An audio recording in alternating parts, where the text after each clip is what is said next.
आज आपण श्री सत्यनारायण कथेचा 5वा अध्याय पाहणार आहोत, म्हणजे शेवटचा अध्याय। आणि मागील 4 अध्याय आपण पाहिलेले आहेत, त्याच्या लिंक्स डिस्क्रिप्शन मध्ये मी दिलेल्या आहेत, त्या तुम्ही पाहू शकता। सुत सांगतात मुनी हो, आणखी एक कथा सांगतो, ती श्रवण करा।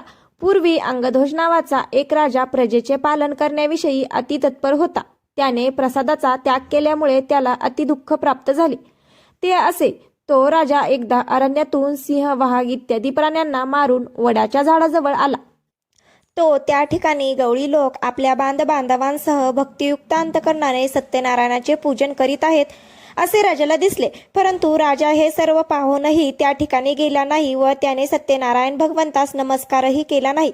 तरी सुद्धा गवळी लोकांनी सत्यनारायणाचा प्रसाद राजापुढे आणून ठेवला व नंतर भक्तिभावाने सर्व गोप बांधवांनी प्रसाद भक्षण केला व आनंदी झाले। राजा मात्र प्रसादाच्या त्यागामुळे अति दुःखी झाला।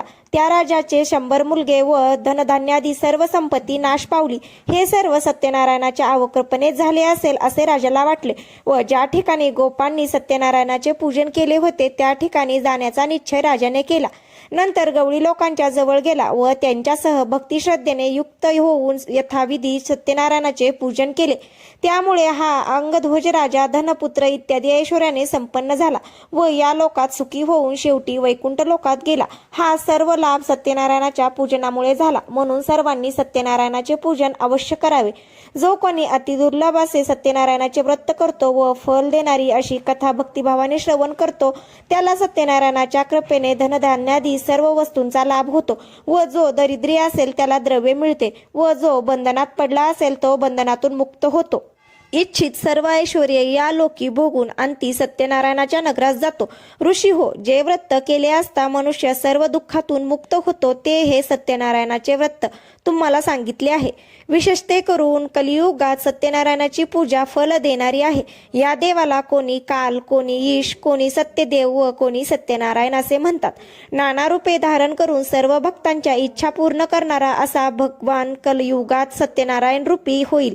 मुनी श्रेष्ठ हो, जो कोणीही सत्यनारायणाची कथा पठन करील किंवा श्रवण करील त्याची सर्व पापे सत्यनारायणाच्या कृपेने नाहीशी होतील।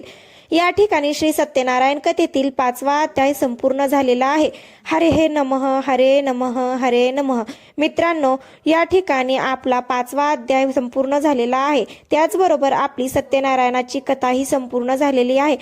व्हिडिओ आवडला असेल तर व्हिडिओला लाईक आणि तुम्ही जर आपल्या चॅनलवर नवीन असाल तर चॅनलला सबस्क्राईब करायला विसरू नका। भेटूयात अशाच नवीन व्हिडिओ सोबत, तोपर्यंत धन्यवाद।